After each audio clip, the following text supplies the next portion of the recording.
금요일까지 4번에 걸쳐서 나를 돌아보는 시간이라는 제목으로 오늘 첫 번째 시간을 좀 가지려고 하는데요. 오늘의 주제는 겸손입니다. 나는 한 해 동안 얼마나 겸손했는가라는 제목으로 한번 우리 자신을 되돌아보는 말씀의 은혜를 나누겠습니다. 사람마다 좋고 싫음이 조금씩 다르겠죠. 하지만 경험상 대부분의 사람들이 좋아하진 않아도 싫어하지 않는 사람이 있다는 것을 발견하게 됩니다. 여러분, 어떤 사람 보면 내가 확 좋지는 않아도 저 사람 정말 싫지는 않다. 어떤 사람을 보시면 그런 마음이 드시는가? 아마도 겸손한 사람 보시면 그런 마음이 드실 것입니다. 행동가짐이나 또 말이나 겸손한 사람을 만나면 나도 모르게 어떻습니까? 마음이 좋지요. 고려 말에 태어나서 우리 조선 세종 때 죽은, 여러분 아마 이름을 대면 잘 아실 텐데, 조선시대 여러 관직을 역임하셨던 이 맹사성이라는 사람이 있습니다. 전해지는 이 소문에 의하면 이 맹사성은 성품이 온화하고 그리고 겸손하기까지 했다 합니다.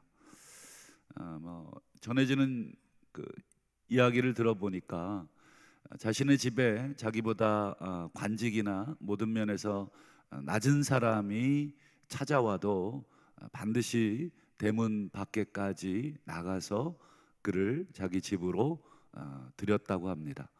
그리고는 집에 들어오면 그 사람을 높은 자리에 앉도록 했고, 그리고 돌아갈 때는 반드시 공손하게 배웅을 했는데, 어느 정도까지 배웅을 했느냐면 그 사람이 떠날 때까지 기다렸다가 떠나는 것을 보고 집으로 돌아갈 정도로.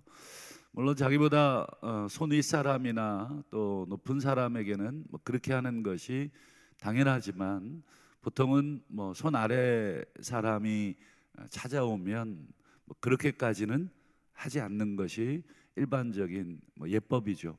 그러나 이 맹사성이라는 분은 낮은 사람이 찾아와도 그런 예를 갖췄다고 합니다. 그래서 한번 사진을 찾아봤어요. 어떻게 생기신 분인가 궁금해서. 이렇게 생기신 분이셨습니다. 생긴 건 좀 무섭게 생겼는데 성품이 아주 온화하셨다, 이렇게 전해집니다. 근데 이런 맹사성도 젊은 시절에는 그렇게 성품이 온화하거나 겸손하지는 않았다고 합니다. 한 번은 이 맹사성이 아주 머리가 아주 좋았던 것 같습니다. 젊은 나이에 이 장원급제를 했으니 우리로 얘기하면 사법고시 1등을 했겠죠. 그래서 지방에 이제 작은 지방에 이제 군수로 이제 부임을 했다고 합니다. 그래서 부임하고 시간이 얼마 정도 지나자 마을에 있는 이제 사찰들을 이제 알게 됐고, 그리고 그 중에 한 절에 찾아가 스님에게 이렇게 물었답니다. 스님, 제가 이고을을 다스리는 군수인데 군수로서 갖추어야 할 최고의 좌우명 무엇이라고 생각합니까? 그러자 스님이 이렇게 대답을 합니다. 착한 일을 많이 하십시오. 그랬더니 이 맹사성이 어떻게 보면 이 고을을 통치하는 군수에게 착한 일 많이 하라는 이 스님의 대답에 조금 화가 난 것입니다. 아니, 그 삼척동자도 다 알만한 그런 사실, 당연한 말을 그렇게 가르쳐 주면 어떡합니까? 뭔가 좀 고상한 그런 가르침을 받으려고 왔는데 그런 뻔한 소리 하면 어떡하느냐고 버럭 화를 내면서 나가려고 했다고 합니다. 그러자 스님께서 그러지 마시고 오신 김에 차나 한 잔 하고 가시라고. 그래서 못 이기는 척 다시 자리에 앉아서 이제 차를 대접을 받는데, 이 스님이 이 맹사성 앞에 놓인 찻잔에 이 차를 이렇게 따르더랍니다. 근데 차를 따르는데 잔이 넘치도록 따르고 계시더라는 겁니다. 그래서 맹사성이 놀래서 스님, 이 차가 넘쳐서, 잔이 넘쳐서 이 방바닥에 다 줬습니다, 이렇게 얘기를 했다고 합니다. 그러자 스님이 그때서 이렇게 얘기를 했다고 합니다. 차가 넘쳐서 방바닥을 적시는 것은 아시면서 지식이 넘쳐서 인품을 망치는 것은 어찌 모르시오. 이제 정원급제를 했으니까 아주 똑똑한 사람이었고, 그 똑똑함들을 과시하는 그런 모습의 스님이 한 말이었죠. 맹사성이 이 말에 얼굴이 붉어지고는 아주 황급하게 문을 열고 나가려다가 그만 이 문틀이죠, 위에, 거기에 그냥 이마를 콱 하고 쪘다고 합니다. 그때 스님이 문틀에 이 이마를 콱 찐 이 맹사성에게 이렇게 말을 했다고 합니다. 그건 이따가 결론에 제가 말씀을 드리도록 하겠습니다. 여러분, 이스라엘의 초대 왕 누군지 아시죠? 사울 왕. 여러분, 사울 왕의 시작이 어땠습니까? 사울 왕의 시작은 굉장히 겸손했습니다. 사무엘이 사울을 찾아가서 이런 말을 합니다. 네가 훗날 이스라엘의 왕이 될 것이다. 이스라엘의 사모하는 자가 네가 아니냐. 그러자 이 사울이 그 말의 뜻을 알고는 막 손사래를 막 치죠. 그리고는 사무엘상 9장 21절을 한번 보실까요? 사울이 이런 말을 사무엘에게 합니다. 나는 이스라엘 지파의 가장 작은 지파 베냐민 사람이 아닙니까? 또 나의 가족은 베냐민 지파 모든 가족 중에 가장 미약하지 않습니까? 이런 말을 한 것이죠. 이스라엘의 지파의 인구수 변동을 보면 처음에 땅을 분배받을 때는 시므온 지파가 가장 적었지만 사사시대를 통과하면서 이 베냐민 지파의 숫자가 굉장히 급격하게 줄어들죠. 그래서 베냐민 지파가 실제적으로 이 숫자적으로도 굉장히 약한 지파가 돼버립니다. 그래서 이 사울의 이 말은 일면 맞는 말이에요. 가장 작은 지파 베냐민 사람 아닙니까? 아니, 숫자적으로도 뭐 땅으로도 많은 부위를 차지하고 있는 지파가 아니라 자기는 너무나 보잘것없는 그런 지파 출신 아닙니까? 또 그런 지파 중에서도 우리 집안은 굉장히 미약한 집안입니다. 사울은 두 번이나 가장 작다, 가장 미약하다, 자기를 이렇게 낮추는 모습을 보이게 되죠. 하지만 이 성경을 쭉 읽어보시면 어떻습니까? 안타깝게도 시간이 지나면서 사울이 조금씩 사람이 변해가는 모습을 보게 됩니다. 가장 대표적으로 전쟁을 앞두고 사무엘 선지자가 오기로 한 날짜보다 늦어지죠. 백성들은 막 흩어지기 시작하고 여러 가지로 초조하고 불안해집니다. 지도자의 입장에서 또 전쟁을 치르는 장수의 입장에서 여러분, 백성들이 군기가 올라가도 뭐 전쟁을 앞두면 힘든데 이 사기도 떨어지고 군기도 떨어지고 사람들이 막 흩어지려고 하니까 사무엘이 와서 제사를 드리고 전쟁을 시작하려고 하는 계획을 세웠는데 그게 날짜가 지나가니까 어떻게 됩니까? 사울이 스스로 그냥 제사를 드려버립니다. 이것이 여러분 어떤 문제인지 너무나 잘 아시죠? 비록 왕이었지만 제사를 드릴 수 있는 것은 아니었죠. 그는 자격이 되지 않았습니다. 그것은 뭐 요즘 아이들 말로 선을 넘는 행동을 한 것이죠.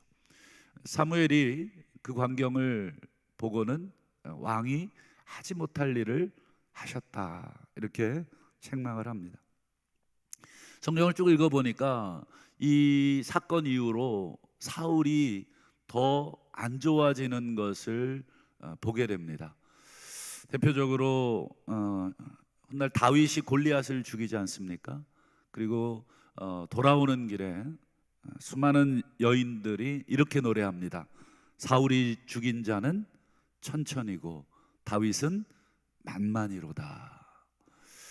여러분, 왕은 자기인데 지금 다윗은 이제 10대 후반의 소년이고, 그런데 자기가 죽인 자는 천천히고 다윗이 죽인 자는 만만이다. 다윗에게 더 큰 숫자를 돌리게 되죠. 그 여인들의 노래를 듣자 사울은 분노와 그 다음에 시기심에 사로잡히게 됩니다. 성경을 보면 딱 그 사건 이후 이 시기심에 딱 사로잡힌 그 시점 이후 악령이 사울을 사로잡았다, 이렇게 되어 있습니다. 여러분, 악령에 사로잡히자 드러나게 되는 현상이 있습니다. 성경에 정확하게 이렇게 되어 있죠. 사울이 악령에 사로잡히자 다윗을 죽이려고 손에 단창을 잡고 단창을 2번이나 던졌다. 한 번 우연히 실수가 아니라 2번을 던졌다는 것은 목표를 했다는 것입니다. 그 사람을 죽여야 되겠다라고 각오를 하고 창을 던진 것입니다. 그리고는 실패하자 안 되겠다, 내 손에 피를 묻히지 말고 다른 사람을 통해서 이 다윗을 죽여야 되겠다. 그래서 다윗을 험한 전장에 보내죠. 이 전장 가면 얘는 군사훈련 받은 아이도 아니고 틀림없이 죽을 것이다. 그리고는 전장에 그냥 소년을 내보냅니다. 원래 법상으로 여러분 20세 이하는 전장에 나가서는 안 되죠. 내보내서도 안 됩니다. 그게 율법입니다. 그런데 다윗을 전쟁에 내보내버리죠. 죽으라는 거죠. 하나님의 말씀이고 뭐고 내가 너를 죽여야 되겠다, 이런 모습을 보이게 됩니다. 여러분, 교만, 또 시기심, 분노에 사로잡히면 우리 안에 살인의 마음, 분노의 마음, 더 나아가서는 교만의 마음을 맺게 됩니다. 아까 서두에 말씀드린 여러분 맹사성, 스님께 이 큰 가르침을 받고 부끄러워서 황급하게 밖으로 나가려다가 문틀에다가 머리를 쿵 하고 찌은 맹사성에게 스님이 하신 말씀이 무엇이었냐면, 스님이 이렇게 얘기를 하셨답니다. 머리를 숙이면 부딪히는 법이 없습니다. 머리를 숙이면 부딪히는 법이 없다라는 이 한 가르침에 맹사성은 그 가르침을 가슴에 새기고 점점 난폭해지는 관리가 아니라 온화해지고 자신을 낮출 줄 아는 그런 관리가 되었다. 그래서 후대에 우리들까지도 그분에 대한 일화나 또 명성을 듣고 있는 것입니다.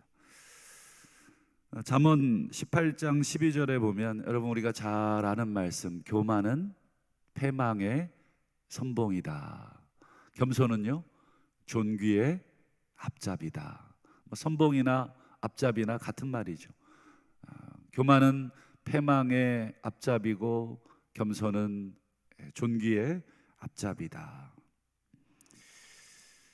사울은 끝내 겸손으로 시작했지만 교만함을 그리고 시기심과 분노심을 버리지 못해서 하나님께서 그를 전쟁터에서 죽이시는데, 반대로 다윗은 사울이 죽이려고 전쟁터에 보냈지만 살아남죠. 그 이유가 뭘까? 사울과 다윗의 큰 차이가 뭘까? 다윗 사울도 아마 겸손하게 시작은 똑같았는데 그들의 삶의 결과 운명이 달라졌던 이유가 뭘까? 그 이유를 오늘 본문에서 마지막으로 우리가 함께 찾을 수가 있겠는데요.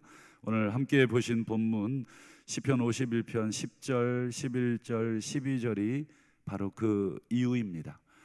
다윗도 사울처럼 때로는 교만할 때도 있고 또 때로는 자기의 탐욕과 정욕에 사로잡혀서 바세바를 취하고 그 남편을 죽이는 일도 있었지만 다윗은 어떻게 됐습니까? 사울과는 달랐죠. 그래서 마지막으로 이 10절부터 12절 말씀을 읽어보겠습니다. 하나님이여 내 속에 정한 마음 깨끗한 마음을 창조해 주십시오. 내 안에 정직한 심령을 새롭게 하옵소서. 나를 주님 앞에서 쫓아내지 마시고 주의 성령을 내게서 거두지 마옵소서. 주의 구원의 즐거움을 내게 회복시켜 주시고 자원하는 심령을 주셔서 나를 흔들리지 않게 하옵소서. 이렇게 다윗은 기도했습니다. 기도하겠습니다. 이 시간 주신 말씀을 한번 가슴에